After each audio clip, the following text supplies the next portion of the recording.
Hey guys, welcome to my channel. Today I just want to talk about an amazing artist, an artist who has inspired me so much, and he's one of the reasons I love hip-hop so much. People say that Lupe Fiasco was Kendrick Lamar before Kendrick Lamar, and I totally agree with this. Lupe Fiasco is a blueprint of Kendrick Lamar. He is a lyrical rapper that paved the way for Kendrick Lamar.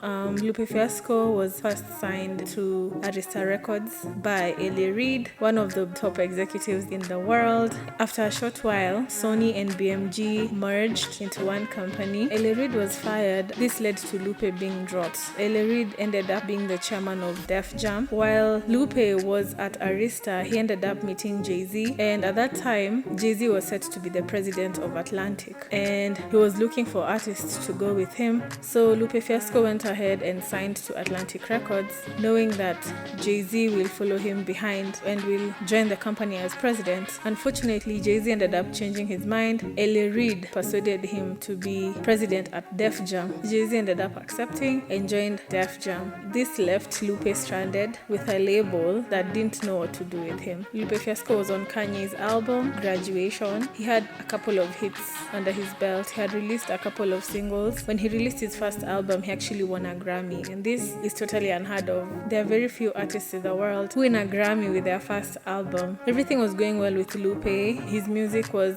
going up the charts. He was making amazing sales. He had a solid fan base. However, this was around the time when artists were now being forced to sign 360 deals. This was around the late 2000s. Lupe was actually the first artist to raise his fist up and refuse to sign a 360 deal. And at that time, the label was like, if you're not signing a 360, we are not giving you any marketing or promotion. At this time, Lupe released amazing songs like Go to Sleep and so many other amazing songs, and unfortunately they weren't promoted by the label. Lupe is known as the biggest what if rapper because Kendrick's whole career is modeled after Lupe Fiasco, and I think the biggest difference between Kendrick and Lupe is Atlantic was trying to model Lupe to be a commercial artist, but Lupe really wanted to be a lyrical artist, and Kendrick found a way to merge being lyrical and commercial at the same time. Atlantic wanted to model Lupe to be a commercial artist, and Lupe just wasn't going for it because he felt that it wasn't who he was as an artist, and they were trying to model him into somebody that he was not. He also felt like the label was trying to frustrate him because they would reject his music, and then the label would send music to him and he would record the music, and they would still reject the music. They would reject their own music that they sent to the artist to record. This is just part of the frustration that Lupe had to go through. When Lupe released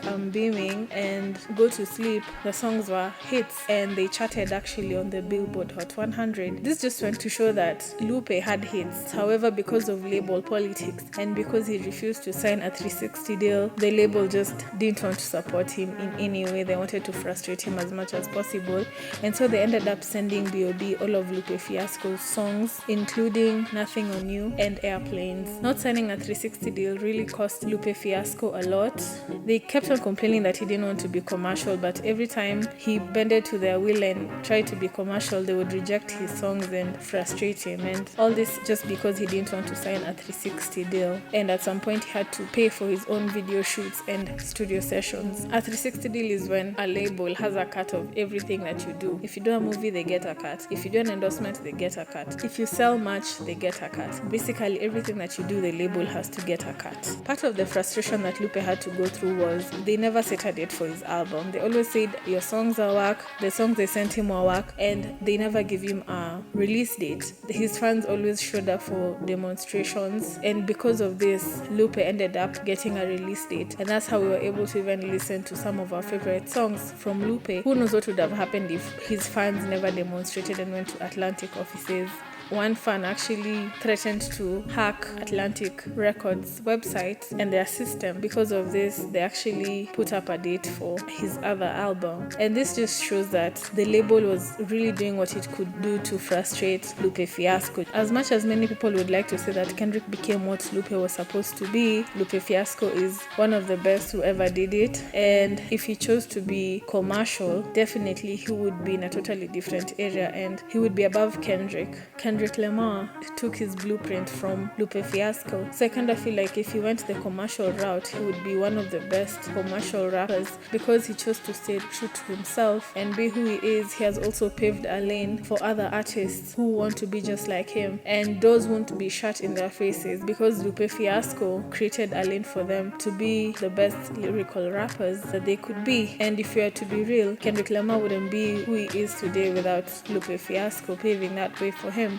It's a double-edged sword for Lupe Fiasco because he wins by being his authentic self because he opens so many doors for young artists who want to be like him. And also, if he wanted to be a commercial rapper, he would still kill it at being a commercial rapper. He would still thrive in commercial rap. Yeah, so those are my thoughts on Lupe Fiasco. I still feel like he's one of the best who ever did it. He's one of the rappers who really inspired me so much. So thank you guys for watching. I love you guys so much. See you next time. Bye.